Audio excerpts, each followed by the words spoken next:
The end of the Marvel Snap season will soon be upon us. Whether you're looking for the perfect deck to push up to infinite rank, or you're looking for something to take into Conquest to secure a new infinite border for your favorite avatar, today's Best Decks video has got you covered. Let's go ahead and dive on into the details, shall we?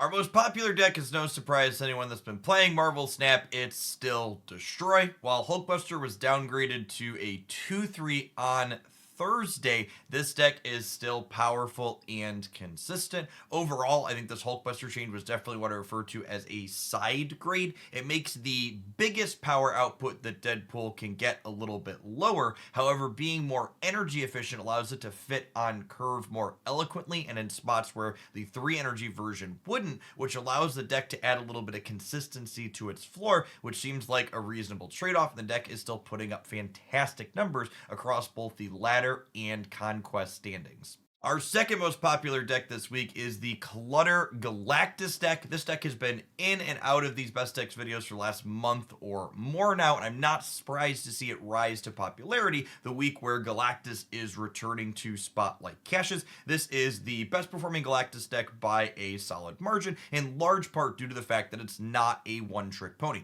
While there's some games where you play goblins or send Sentry's Void across and then blow away the board with Galactus, there's also plenty of games where you're just like this good clutter deck, or you do the Annihilus with your Sentry and Hood thing and just win a normal 3-lane match of Marvel Snap.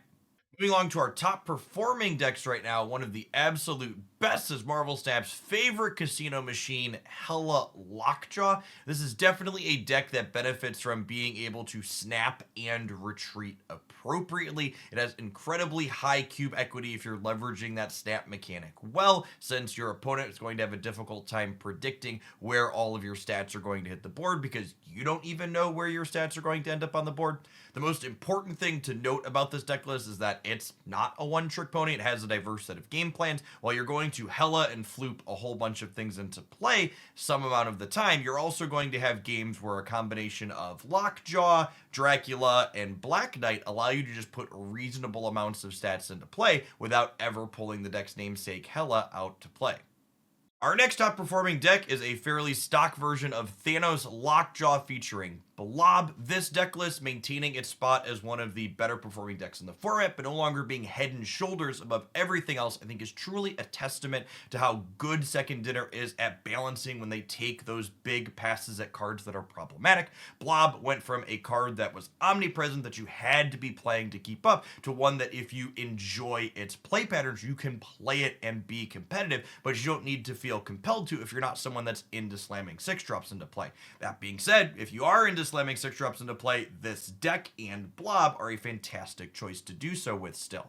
Our next top performing deck is a lockdown variation and the first of a number of decks that are going to be playing the Power 3 in Marvel Snap right now, which are Zabu, Shang-Chi, and Miss Marvel. Shang-Chi is just easily the best tech card in the game with all the various decks that want to go tall. Miss Marvel spreads out 15 points worth of power for just 4 energy, and most importantly, that power can't be Shang-Chi'd by your opponent. Zabu obviously ties this group of 3 cards together by taking them from 4 cost and putting them down to 3, so you can even deploy both of them on that final turn of the game. Speaking of dodging Shang-Chi, I think a big part of what makes this lockdown deck so successful is that it so conveniently plays for all 3 paths on the board simultaneously while not ever exposing itself to the most commonly played card in the metagame currently.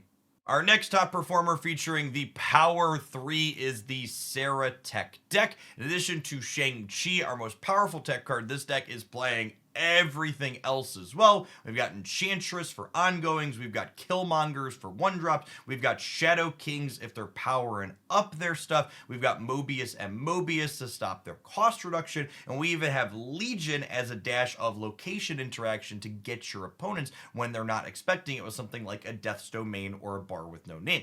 The remaining few slots in this deck allow us to put stats on the board in a flexible manner. We have Maximus that can be a 6 power card for just 1 energy, Gladiator that can be a 2/8, and Jeff the Baby Landshark that can sneak into all those difficult to reach places, making your Miss Marvel a little bit more consistent.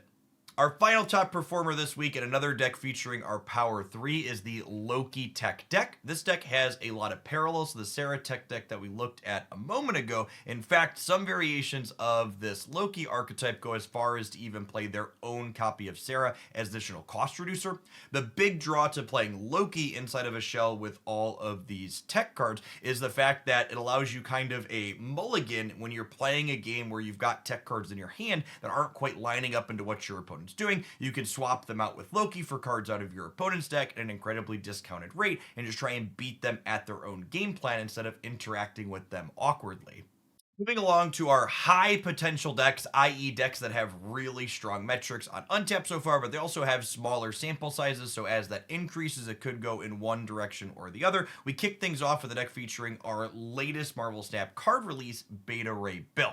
The big thing that stands out into my mind about Beta Ray Bill's addition to the game is it's created a new 3-card package that can slot into a variety of shells, i.e. Thor, Beta Ray Bill, and Jane Foster are just 3 cards you can play on curve to give you powerful stats on those mid turns of the game. This deck list obviously looks similar to the last 2 that we looked at. It's also featuring the Power 3 with Zabu, Shang-Chi, and Miss Marvel, and then just playing a bunch of other tech cards as well, with the Thor Beta Ray Bill package kind of filling where Darkhawk was previously played in this archetype in the past. Our next high potential deck list are where things start to get spicy this week with a Moon Girl High Evolutionary Hazmat matchup. Luke Cage has been restored to his former glory, protecting your cards in every lane across the board, meaning if you can dodge your opponents playing this powerful tech card, Hazmat can be a completely one-sided effect that can account for up to 14 points worth of power if your opponent's board is completely full. The Abomination under High Evolutionary gets cost reduction based on how many penalties your opponent's cards have, and this deck can utilize Moon Girl to double up our big cost reduced cards, i.e. Abomination and She-Hulk, to play out more than one copy of them in a final big flourish. Round out our high potential category with a total blast from the past this week, Spectrum Destroyer. If you like proactive disruption, this is a phenomenally fun deck list to play. Armor and Cosmo are fantastic against not only the Destroy archetypes, but also all of the various tech cards that are running around. We have things like Echo as well as Goose to dictate where your opponent is able to play their cards out profitably, most importantly, keeping those opposing Miss Marvels out of that center lane. We have Mobius to shut down our opponent's cost reduction, and then Spectrum and Destroyer at the top end of the curve in this deck provide key amounts of stats across the board that are difficult for your opponent to keep up with. They'll need to simultaneously both beat you slamming a 16 power Destroyer onto the board, while also thinking about Spectrum being able to not only have her own 7 stats, but also 2 points to almost every other card you've played out over the course of the early game. As always, I love to close out these best decks videos, a couple of my own personal pocket picks, things that are off the beaten path that I've been finding success with on the ladder and in Conquest. Our first Jeff's pick this week is the Dr. Octopus Dagger deck that I've been absolutely loving. Not only did I climb up a bunch of cubes on the Infinite ladder with this, but it's also responsible for one of my 2 new Infinite borders this season in Conquest. This deck list has some fantastic proactive disruption. You have Debris to clutter up their board, Polaris to move their cards around, and Dr. Octopus to yank things down out of their hand.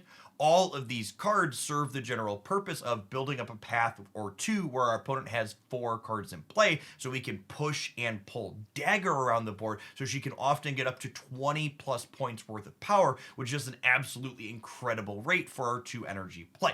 To round out the last few slots in the deck, we have various utility cards that are fantastic to either bounce and replay with Beast or eat up with Carnage once they've had their use. In this case, Nico Minaru, Hood, and Forge just really do it all in a lot of flexible ways. If you missed my highlight with this deck earlier on the channel, I'm going to link that in the video description down below, as well as my run through Infinite Conquest up on my secondary channel.